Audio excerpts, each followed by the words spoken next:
Sejam muito bem-vindos a mais um episódio do JBcast. Aqui é o lugar onde Jesus é o centro da nossa conversa.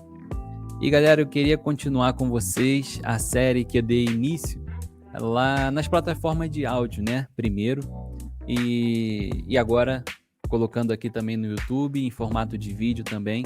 Eu queria continuar com vocês o quadro, né, que a gente criou chamado Comenta Aí. É o quadro onde a gente pega um texto da Bíblia, mais precisamente um capítulo da Bíblia, né? E a gente vai comentando ali versículo por versículo até terminar esse livro. Eu estou no livro de Lucas, tá bom? Lá nas plataformas de áudio do nosso canal. Eu comentei aí, Lucas capítulo 1. Só a parte A foi dali do versículo 1 até o versículo 25. A partir de agora eu vou comentar a partir do versículo 26 até o final do capítulo 1 de Lucas, beleza? Então vamos começar para a gente entender o que está acontecendo aqui e a gente ir comentando e fazendo aplicações práticas, né, para a nossa vida, sem muita teoria, né, sem muita coisa aprofundada, mas de uma forma que a gente consiga ler, entender o texto e aplicar para a nossa vida, tá beleza?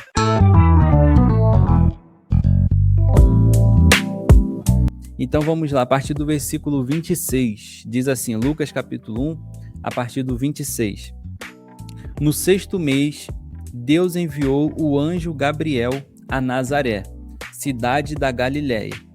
Então aqui a Bíblia fala que Deus enviou o anjo Gabriel a Nazaré, a cidade de onde Jesus se originou, né?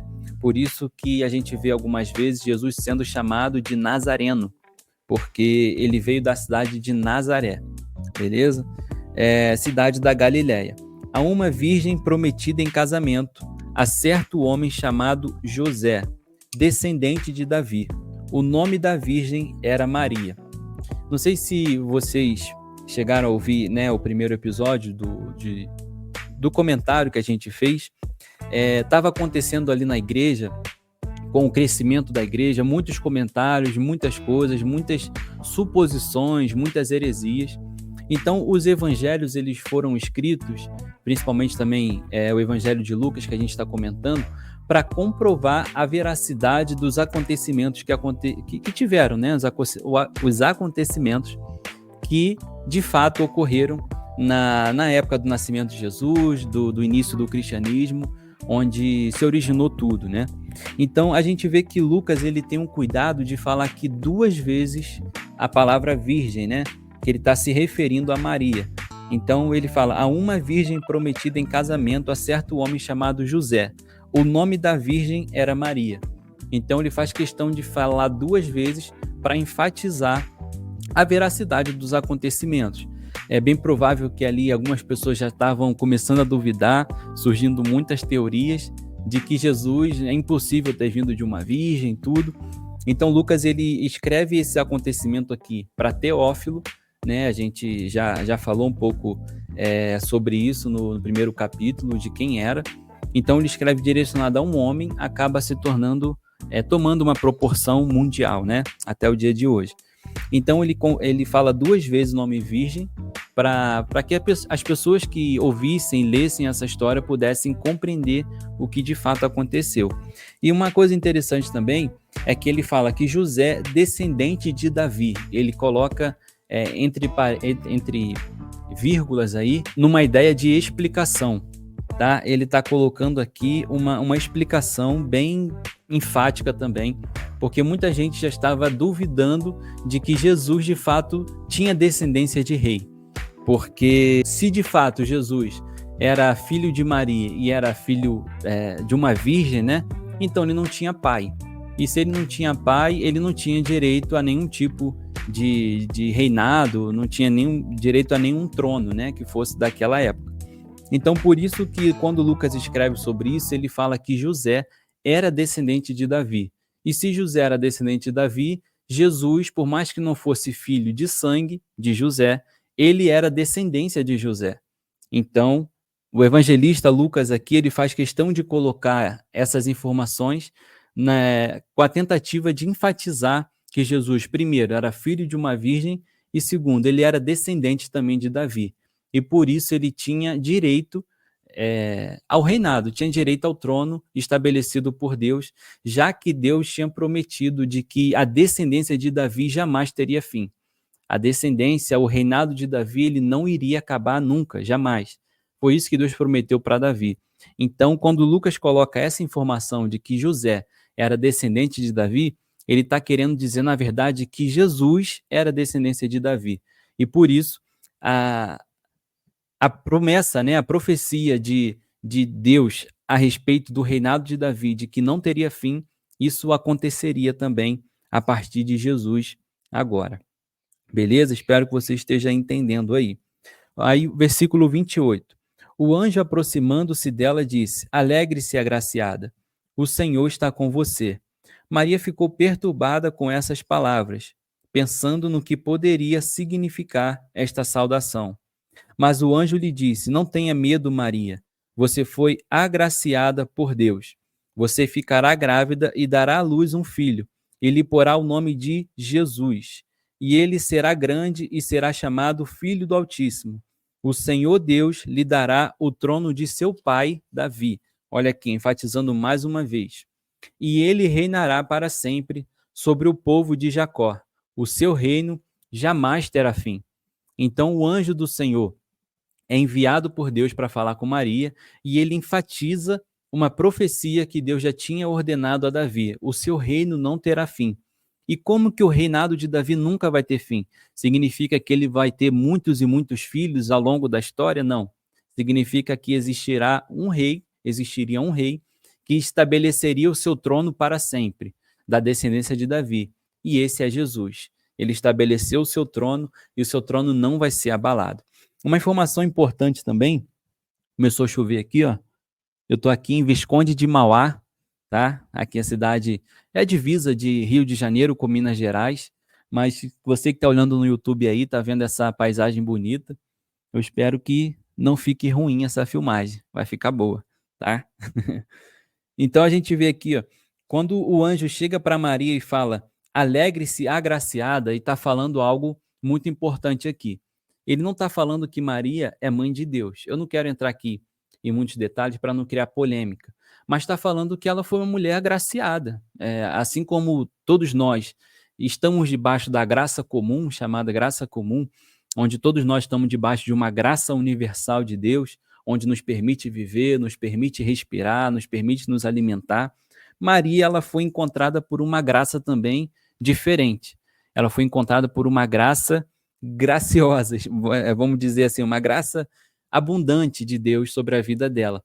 Então, não é que ela seja diferente de mim, diferente de você. Muito pelo contrário, ela é idêntica a nós. Mas ela foi agraciada por Deus e Deus escolheu ela, como poderia ter escolhido qualquer outra pessoa, qualquer outra mulher, para dar luz a Jesus, o Salvador do mundo. Beleza? Então, uma informação aqui de que ela é agraciada, ela não é nada diferente. Ela só teve uma graça derramada sobre a vida dela para que ela pudesse gerar Jesus ali e emprestar, né? Vamos dizer assim, para a gente entender, ela emprestou o seu ventre para os planos de Deus aqui na Terra. Ela não teve êxito, não teve nada partiu dela, né? Foi a graça de Deus que transbordou sobre a vida dela. E o versículo 34, eu vou tentar ler um pouquinho mais acelerado, que são bastante versículos aqui.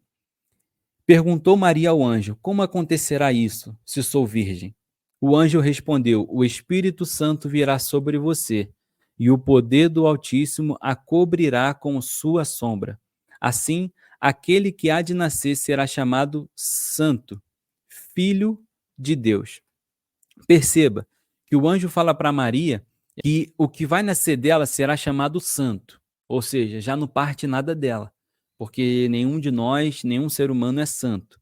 Mas Jesus, ele será chamado Santo, e ele diz mais, Filho de Deus. Ele não é filho de Maria, ele não é filho de ninguém, ele é filho de Deus. Ele vai nascer de Maria, mas ele é unicamente exclusivo filho de Deus. Beleza? Versículo 36. Também Isabel, sua parenta, terá um filho na velhice. Aquela que dizia ser estéril já está em seu 6º mês de gestação, pois nada é impossível para Deus. Isso aqui é algo muito interessante. Já está falando aqui de Isabel, né?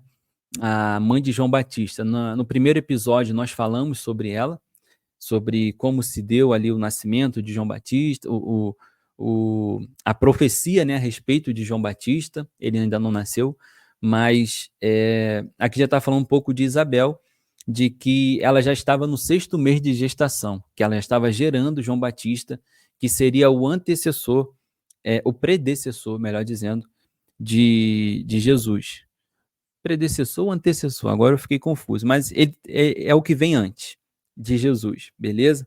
Que vai preparar o caminho. Versículo 37, pois nada é impossível para Deus. Isso aqui ele já está falando sobre a gestação. Você percebe que com Isabel houve uma gestação natural, né, da relação entre Isabel e Zacarias, seu marido, nasceu João Batista. Ela era estéril e Deus fez o milagre acontecer. Agora, com Maria, não teve nada de relação naturais, né, relações sexuais. Foi simplesmente obra do Espírito Santo. Então, quando a Bíblia fala, pois nada é impossível para Deus, pois para Deus nada é impossível, dependendo da versão, está falando que se for para fazer milagre da estéril dar à luz, ou se for para fazer um milagre da virgem também dar à luz, para Deus não existe impossível. Ele faz tanto o que é antinatural acontecer, quanto o que é impossível acontecer também acontecer. O antinatural seria a estéril, né? A estéreo ela não pode dar luz. Né? Acontece alguma coisa dentro dela onde ela não consegue gerar.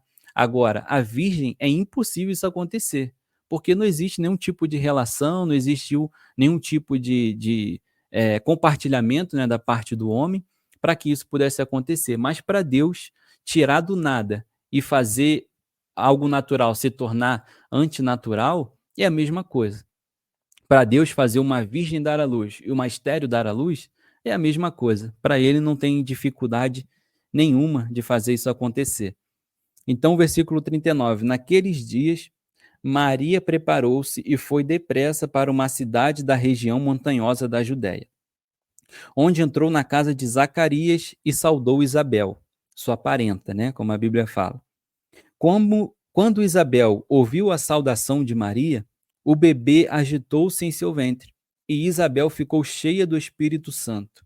E em alta voz exclamou: Bendita é você entre as mulheres, e bendito é o filho que você dará à luz. Você percebe que João Batista e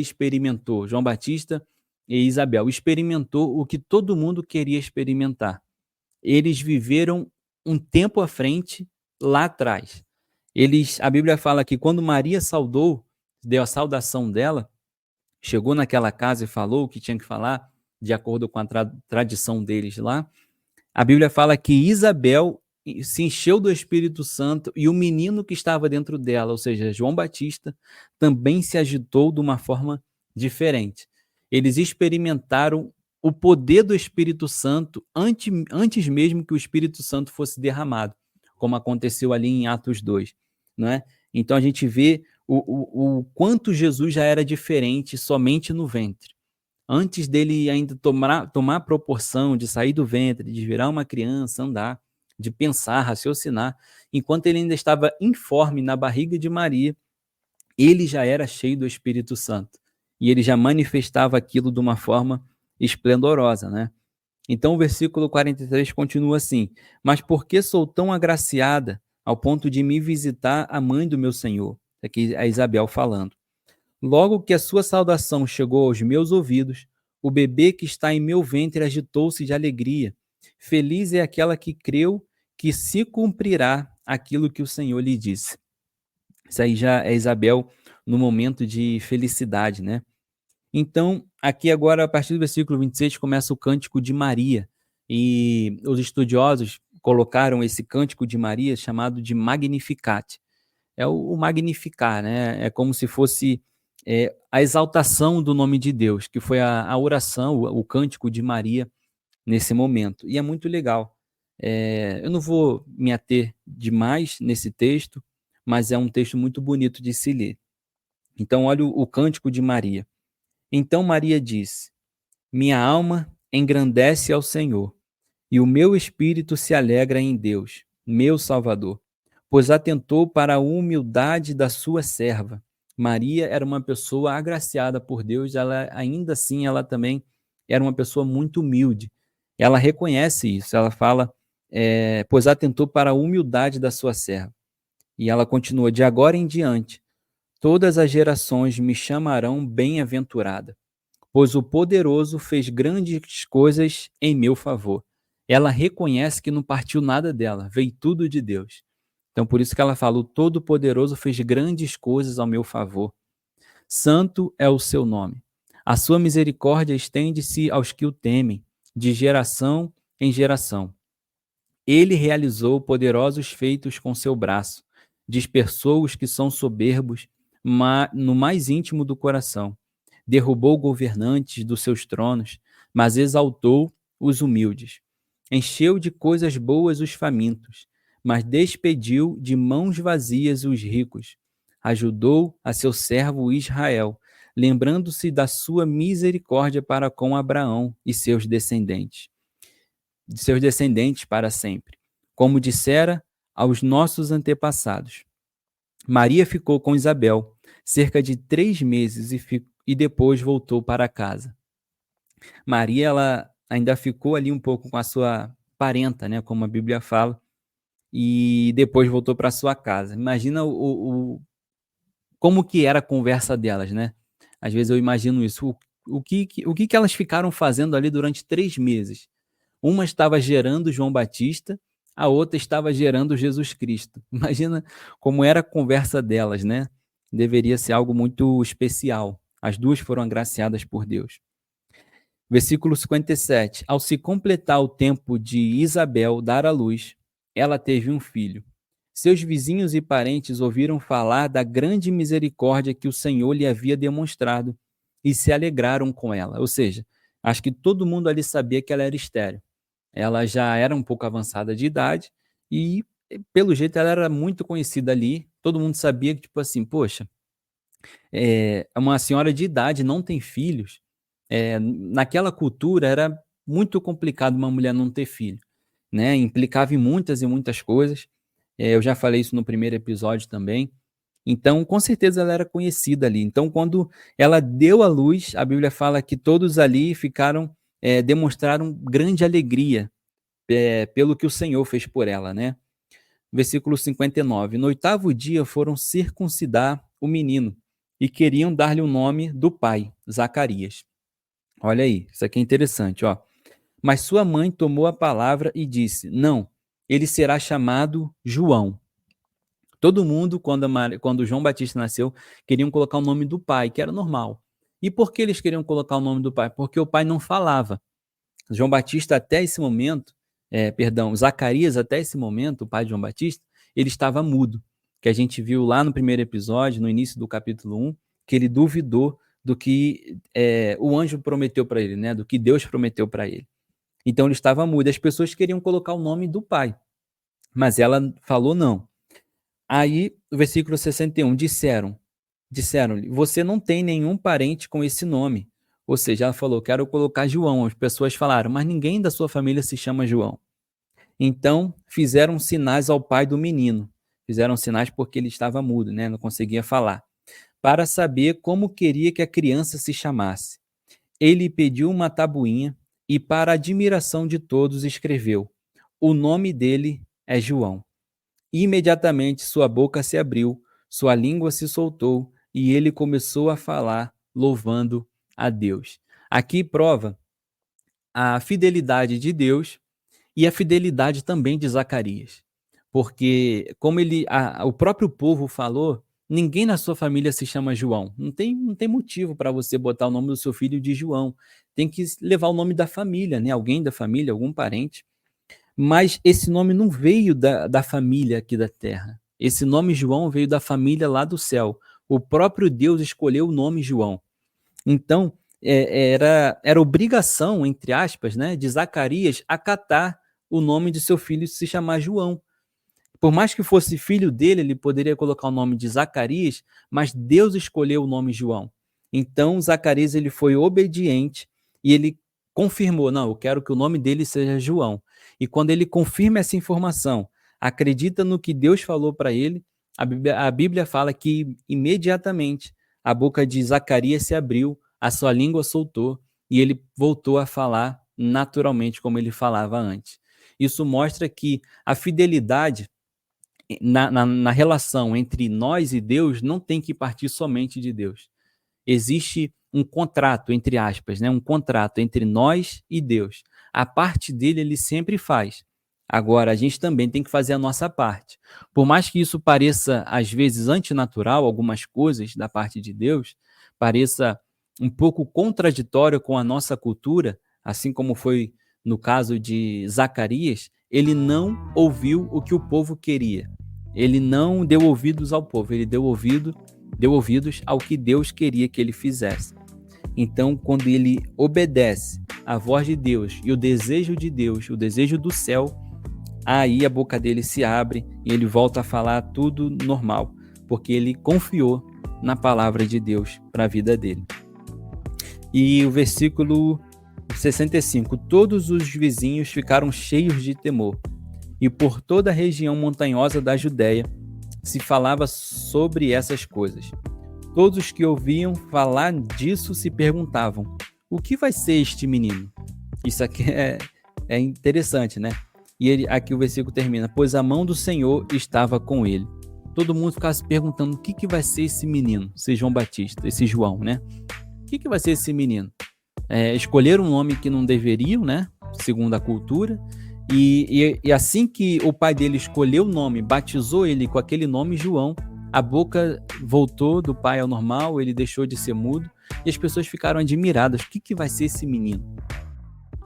Desde da sua promessa, né, da sua vida, até agora, o seu nascimento, muita coisa aconteceu.